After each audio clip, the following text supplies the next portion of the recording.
Hi, my name is Wanda Springer. I've been coming here to Shrewsbury Assembly of God now since last September. I grew up actually right outside of Gettysburg. Had 3 older sisters, no brothers, a mother and a father. We were like a normal family, so I thought. I was born and raised Presbyterian, so I sang in the choir. We actually even worked at the church a bit. My dad took care of the cemetery grounds, and my sisters and I would clean the church.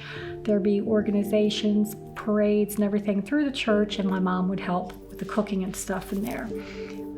Actually, at some point, things got a little different. So I ended up going to church more regularly by myself, like my grandmother would take me or one of my neighbor's friends. It's sad to say, I stopped going to church basically when I was like 12, 13 years old. Yeah. So it's been a long time. Religion was just like, okay, might go for a holiday or something, but it wasn't that strong commitment. It definitely wasn't, even though I went through the catechism and I'm like, oh, I'm part of the church now, but there wasn't anything to draw or pull me there or keep my interest.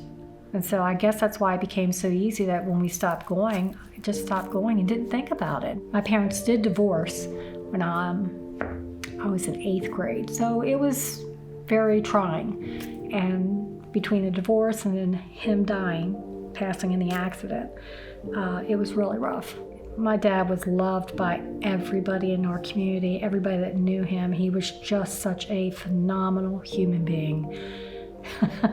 I probably was the biggest handful for him out of all of us. My sisters would probably even vouch for that. And I know Dad believed in God. I know Dad still loved our mother even after they divorced, and I just know he tried everything he could to keep everybody together. He really did.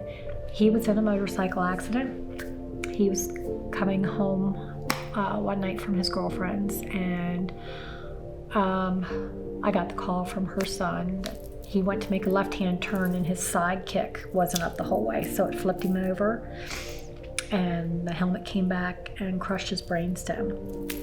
And then 9 days later, they told us that everything was failing. So my sisters and I made the decision to take him off life support. So he never regained consciousness or anything, but he was 50 when he passed. And I had 18 years with him. That was hard. I'm tearing. Life took a downhill turn for me. Yeah. There's so much I could talk about. I don't want to, because he knows all. To me, they're big things. Other people, they may not be, but to me, I carry the shame, the guilt in here. There's times I know that the devil still wants to say his things, and try to think about your past, think about this is what it was, and everything, and my own shame, my own guilt, my own,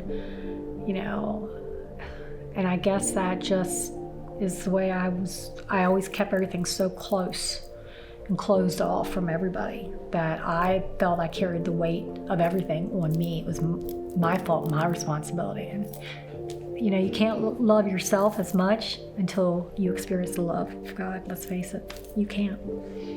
We have an annual block party in our community. My one neighbor, she went over and sat down on the side of the embankment. It was Kara. And so we started talking, and her husband had been coming to church here for about a year before that. And so I went up to her and just started talking, and I said, so how's things with church? And so she just started talking, and it was beautiful. And toward the end of our conversation, I just looked at her and said, I'd like to come. And she looked at me and she puts her hand on my shoulder. She goes, oh, we were just talking about this. We were going to ask you if you'd like to come. She goes, well, do you want to come this Sunday? I said, this Sunday, I actually have plans already. I said, so I can't. I said, but I will be there the next Sunday. And when I walked through that door, This was the wildest thing I felt. I had chills just hit me from head the whole way down. I just felt like I really needed to know in me that my commitment was going to be real, that it was true, and the feelings I was feeling was I needed to announce it and ask him, and say, please come into my heart, please watch over me again. I'm gonna, I'll probably sin every day, that's the way it is, but please forgive me and say my prayers and repent. And I just trying to make it through day by day. My one girlfriend in particular, Diana, I've invited her to church and everything, and she says, I just don't know if I'm ready for that yet. And I'm like, I hear you. She had a bad experience years back, and I think that's what the sad part is. You do get that bad experience. You do get that where you gotta just check off the boxes, that feeling where you're not really heard, seen, looked at, or even invested in. Here, there's such an expansive teaching instead of just Sundays.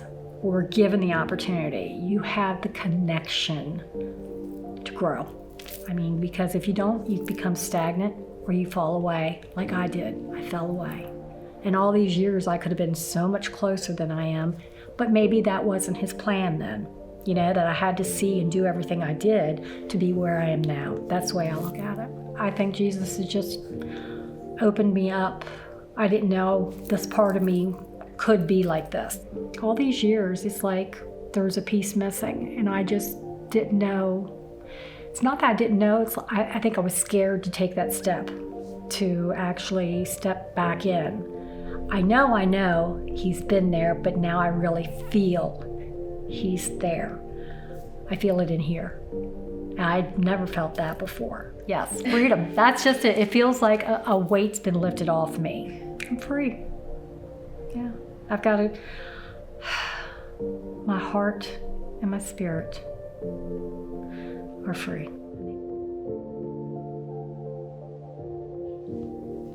Don't wait this long to reach out to God.